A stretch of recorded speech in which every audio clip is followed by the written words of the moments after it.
Welcome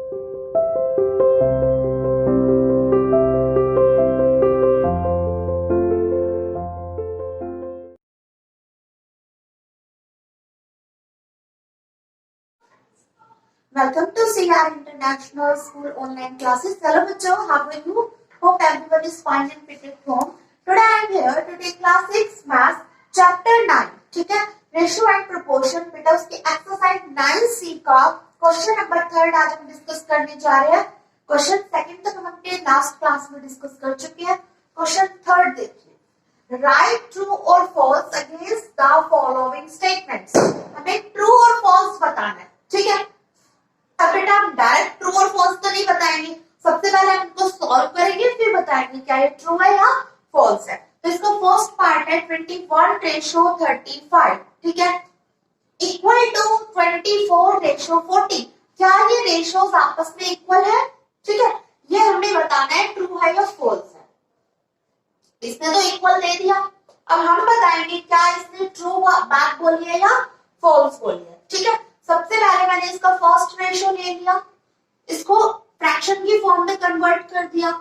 अब इसको cancel करेंगे, किससे हो रहा है बेटा? 7 की टेबल से डिवाइड हो रहा है। 7 3 जा 7 5 जा 7 3 जा 21, 7 5 जा 35, 3/5। ठीक है, एक रेशियो सॉल्व कर दिया, कितना है बेटा आंसर इधर? 3/5।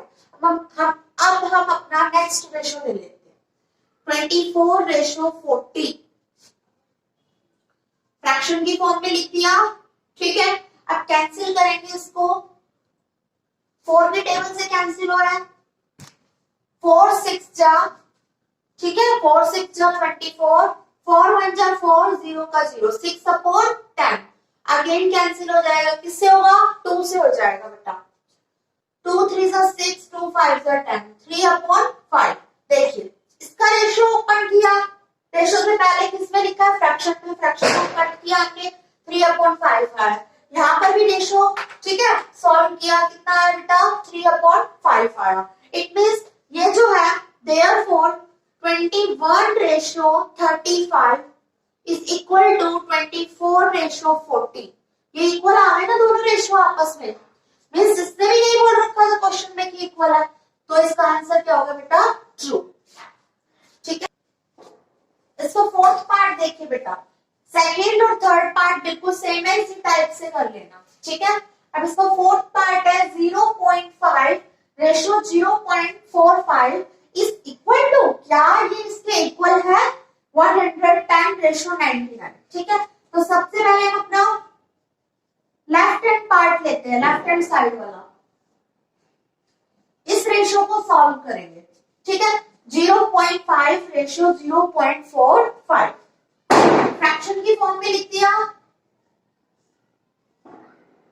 ओके, अब बेटा डेसिमल पॉइंट रिमूव करेंगे यहां से। ठीक है, न्यूमरेटर का डेसिमल पॉइंट कैंसिल करेंगे तो डिनोमिनेटर में डेसिमल पॉइंट कैंसिल करने की 0 आएगी। ठीक है, इसका डेसिमल पॉइंट कैंसिल किया बेटा, डेसिमल के बाद कितनी डिजिट है? 1 डिजिट। 1 डिजिट है ना, तो यहाँ पर 1 0 आई है, मींस 10 आया है। ठीक है, इसका डेसिमल पॉइंट कैंसिल रिमूव किया है तो यहाँ पर 10 लिखा है।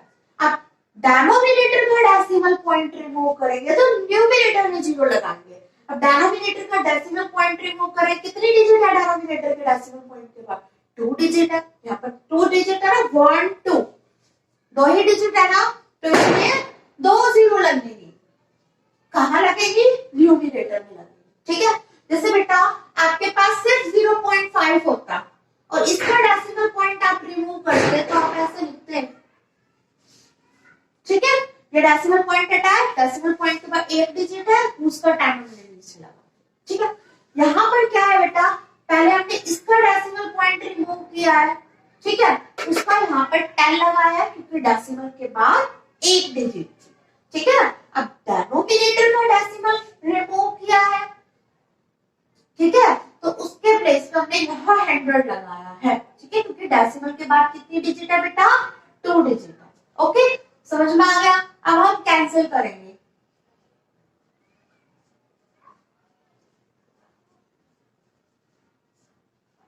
0 से 0 कैंसिल हो गया, कैंसिल 5 1 जा 5, 5 9 जा 45, ठीक है। अब देखिए यहाँ न्यूमरेटर में क्या बचा रहा है बेटा, 1 मल्टीप्लाई 10, जब 1 की 10 से मल्टीप्लाई करवाएंगे 10 1 जा 10, और डिनोमिनेटर में 9 बच रहा है ना, तो दिस 10 अपॉन 9, ठीक है। तो बेटा 0.5 रेशो 0.45 को सॉल्व किया है, तो हमारे पास कितना आ रहा है, 10 अपॉन 9, ठीक है।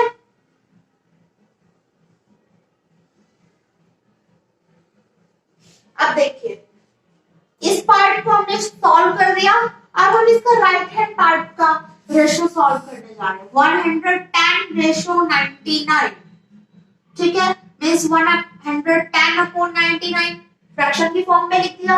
11 से कैंसिल कर देते हैं इसको, 11 1 जा 11, 0 का 0, 11 9 जा 99, कैसे कैंसिल हुआ बेटा, मैंने इसको 11 से कैंसिल करवाया, 110 को 11 1 जा 11, ठीक है। 0 लेफ्ट था उसको लिया यहाँ पर, क्योंकि डिवाइड नहीं हो रहा, उसके प्लेस पे यहाँ 0 लगा दिया, ठीक है।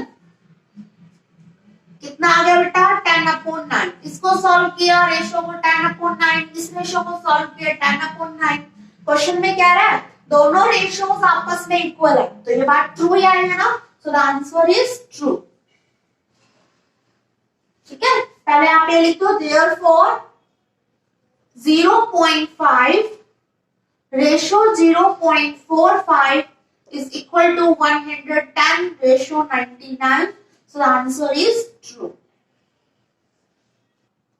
नेक्स्ट देखिए बेटा इसका फिफ्थ पार्ट, 90% रेशो 270%, ठीक है, इक्वल टू ₹70 रेशो ₹51, ठीक है। सबसे पहले इस रेशो को ले लेते हैं, लेफ्ट हैंड साइड वाले को, 90% रेशो 270%, ठीक है। सॉल्यूशन करवा रही हूं बेटा मैं इसका, इसको क्या लिख सकते हैं, देखो बेटा रेशो में है ना, परसेंट से परसेंट कट गया, ठीक है, इसको 90 अपॉन 270 लिख सकते हैं, ओके। 0 से 0 कैंसिल, 9 अपॉन 27 आ गया, 9 1 जा 9, 9 से कैंसिल हो जाएगी ना 9 की टेबल से, 9 1 जा 9, 9 3 जा 27 मींस 1 अपॉन 3, ठीक है। बेटा आप इसको ऐसे भी कैंसिल कर सकते हो रेशो के अंदर, 0 से 0 कैंसिल, 9 1 जा 9, 9 3 जा 27 मींस 1 रेशो 3, आप ऐसे भी कैंसिल करवा सकते हो, ऐसे भी करवा सकते हो, ठीक है। अब हम राइट हैंड साइड वाला पार्ट लेंगे इसका, ₹17 रेशो ₹51, इसको पहले फ्रैक्शन की फॉर्म में लिखेंगे, ₹17 अपॉन ₹51, रुपीस से रुपीस कैंसिल, ठीक है, 17 अपॉन 51, 17 1 जा 17, 17 3 जा 51, 17 के टेबल से कैंसिल किया मैंने इनको, 17 1 जा 17, 17 3 जा 51 मींस 1 अपॉन 3, ठीक है, ठीक है, इक्वल आ गए ना, 1 upon 3 1 upon 3, therefore 90% ratio 270% is equal to ₹17 ratio ₹51, तो means the answer is true, ठीक है, इसका आंसर भी क्या होगा, ट्रू। देखिए बेटा इसका last part, 15 litre ratio 10 kg means kilogram is equal to, ये इक्वल है 25 लीटर रेशो 20 kg, ठीक है। तो बेटा यहां देखो, अगर हम इसको सॉल्व करते हैं तो मैंने फर्स्ट रेशो लिया जैसे 50 लीटर रेशो 10 kg, और मैंने इसको फ्रैक्शन की फॉर्म में लिखा, तो बेटा इसके पीछे है लीटर की नोटेशन और इसके पीछे है किलोग्राम की नोटेशन, ये हमारे पास शो कर रहा है किसी लिक्विड के को मेजर करने के लिए बेटा हम लीटर का यूज करते हैं, ठीक है, और किसी मास की मेजरमेंट के लिए हम किलोग्राम का यूज करते हैं, मतलब बोथ नोटेशन जो है बिल्कुल डिफरेंट है, हम इनको चेंज भी नहीं कर सकते कि मैं किलोग्राम को लीटर में कन्वर्ट कर दूं, इट इज इम्पॉसिबल, ये इम्पॉसिबल करना, ठीक है। तो ये जो रेशोज है बेटा ये सॉल्व भी नहीं हो सकते, ये रेशोज को हम सॉल्व नहीं कर सकते, we can not solve this, ठीक है, we can not solve this, ठीक है। तो ये इक्वल हो ही नहीं सकता, therefore 50 litre ratio 10 kg is not equal to 25 litre ratio 20 kg। जब ये इक्वल ही नहीं है, मींस इन्होंने क्वेश्चन में तो क्या रखा था कि इक्वल है, so the answer is false. हमारा आंसर क्या हो गया बेटा, फॉल्स, ठीक है। नेक्स्ट क्वेश्चन देखिए आपका, नेक्स्ट क्वेश्चन देखिए बेटा, क्वेश्चन नंबर 4 का first part, first second and third terms of a proportion are respectively 4, 6 and 8, ठीक है।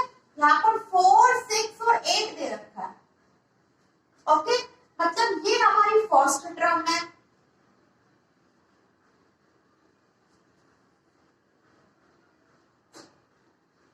ये है बेटा हमारी सेकंड टर्म और एक है हमारी थर्ड टर्म, ठीक है। तीन टर्म तो हमारे पास दे रखी है और फाइंड आउट करने के लिए क्या कह रखा है, find its fourth term, fourth term निकालनी है हमें, जो फोर्थ टर्म है वो हमारी मिसिंग है यहाँ पर, क्वेश्चन मार्क समझ लो, ठीक है। तो अब हम क्या करेंगे बेटा, अपनी फोर्थ टर्म को लेट करेंगे सबसे पहले। लेट का मतलब, कोई पूछे लेट क्या होता है बेटा, लेट मतलब अज्यूम करना, मतलब खुद से मान के चलना कि हम खुद मान रहे हैं कि ये टर्म हमारी ये है, ठीक है। सॉल्यूशन देखिए इसका, let the fourth term B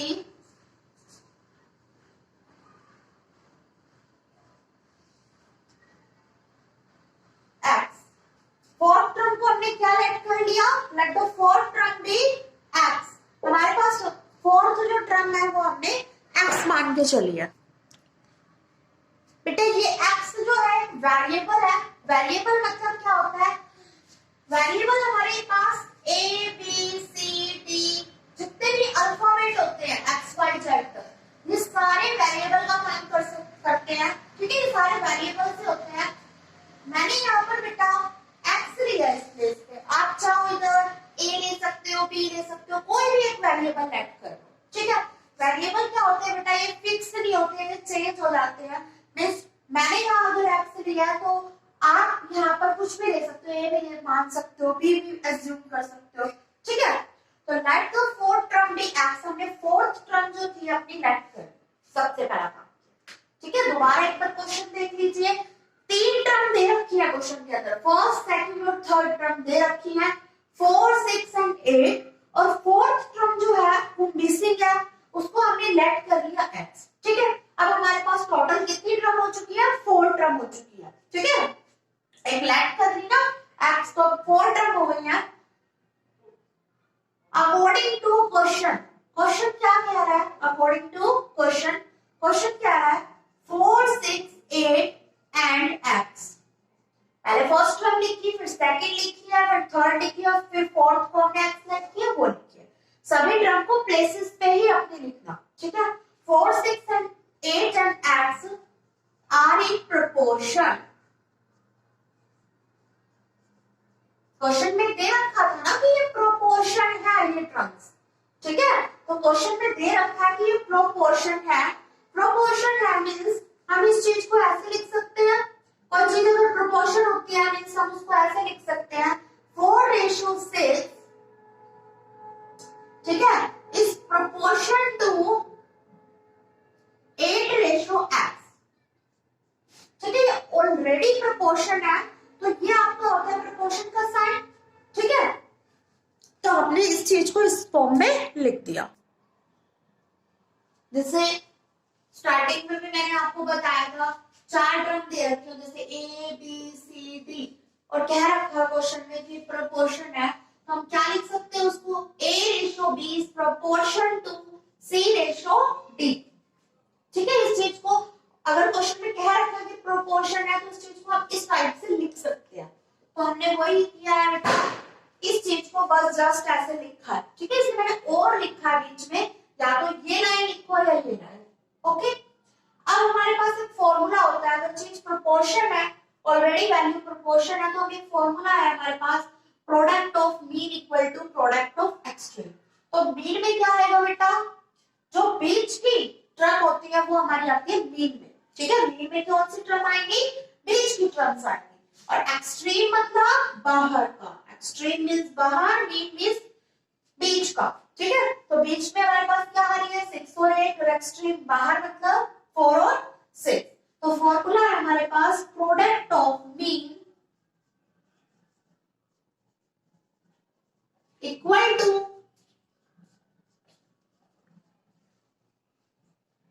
product of extreme. Product means क्या होता है बेटा, मल्टीप्लाई होता है। Product means multiply of mean, mean मतलब जो मीन वैल्यूज है उनकी मल्टीप्लाई। तो मीन वैल्यूज में कौन सी है 6 और 8 है ना, तो इनकी प्रोडक्ट करवा दी, इक्वल का साइन लगाया।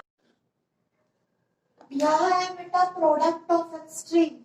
एक्सट्रीम मींस कौन सी वैल्यूज आएंगी एक्सट्रीम में 4 और 6, और प्रोडक्ट मींस इसकी इनकी मल्टीप्लाई। अब बेटा हमें x की वैल्यू फाइंड आउट करनी है ना, तो हम इसको तो इधर ही फिक्स रखेंगे, ठीक है। ये इधर से शिफ्ट हो जाएगा उधर की साइड। अब इधर मल्टीप्लाई में है, जब इक्वल के साइन को कोई चीज कोई वैल्यू क्रॉस करके जाती है, ठीक है, इधर से इधर या इधर से इधर, तो अपने साइन को चेंज कर लेती है, ठीक है। तो 4 बेटा यहाँ x के साथ मल्टीप्लाई में, जब इधर से उधर की तरफ क्रॉस करेगा, ठीक है, इक्वल के साइन को क्रॉस करके जाएगा इधर मल्टीप्लाई में, उधर जाके डिवाइड, ठीक है। इधर मल्टीप्लाई में है, इक्वल के साइन को क्रॉस करके जा रहा है उधर डिवाइड में, ठीक है, साइन चेंज हो जाता है, ठीक है। तो 6 मल्टीप्लाई 8 अपॉन 4, डिवाइड में है तो यहीं पर ही आएगा ना कि अपॉन में, 4 1 जा 4, 4 2 जा 8, ठीक है। तो x की वैल्यू कितनी आ गई बेटा, x इक्वल टू कितना हो जाएगा, कितना बच रहा है 6 मल्टीप्लाई 2, ये बच रहा है ना हमारे पास। 6 की जब 2 से मल्टीप्लाई करवाएंगे 6 2 जा 12, तो x की वैल्यू कितनी आ गई बेटा हमारे पास 12। अब हमने क्या करना है बेटा, हमने तो x किसको लेट कर रखा है, द फोर्थ टर्म, और हमें फाइंड आउट भी करनी है फोर्थ टर्म। तो हम लास्ट में लिखेंगे देयरफॉर द फोर्थ टर्म, क्या है बेटा फोर्थ टर्म, हमने x लेट कर रखी थी ना, यहाँ पर देखिए x लेट कर रखी थी। अब x की वैल्यू हम निकाल चुके हैं, कितनी आई है x की वैल्यू 12, तो therefore the fourth term is 12, ठीक है, इज इक्वल टू 12। ओके, तो ये क्वेश्चन यहाँ पर कंप्लीट हो गया। यहाँ पर एक बार फिर से अगेन देख लीजिए, first second and third terms of A proportion, proportion है फर्स्ट सेकंड और थर्ड टर्म, ठीक है। फोर्थ टर्म फाइंड आउट करनी है तो हमने लेट कर लिया, let the fourth term be x, उसको x लेट कर लिया, ठीक है। ये पहले से प्रोपोर्शन दे रखी है, तो हमने product of mean equal to product of extreme का फॉर्मूला लगा दिया।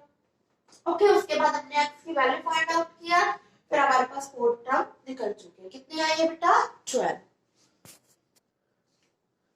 यहाँ तक के सभी सम्स अच्छे से अपनी नोटबुक में कर लो, नोटबुक को बेटा कंप्लीट कर लो। मैंने काफी बच्चों की नोटबुक चेक करी थी, वो इनकम्प्लीट है, ठीक है। तो सबसे पहले अपनी नोटबुक कंप्लीट करो, चैप्टर्स को अच्छे से रिवाइज करो, मल्टीप्लाई एडिशन इनके सम्स को जो आप भूल चुके हो पिछली क्लास में उनको भी रिवीजन करो, ठीक है। तो इन सम्स को आप अपनी नोटबुक में, फेयर नोटबुक में यहाँ तक सारे सम्स कंप्लीट हो जाने चाहिए 2 डेज के अंदर, ठीक है। We will meet in our next class. आगे के सम्स अपनी नेक्स्ट क्लास में डिस्कस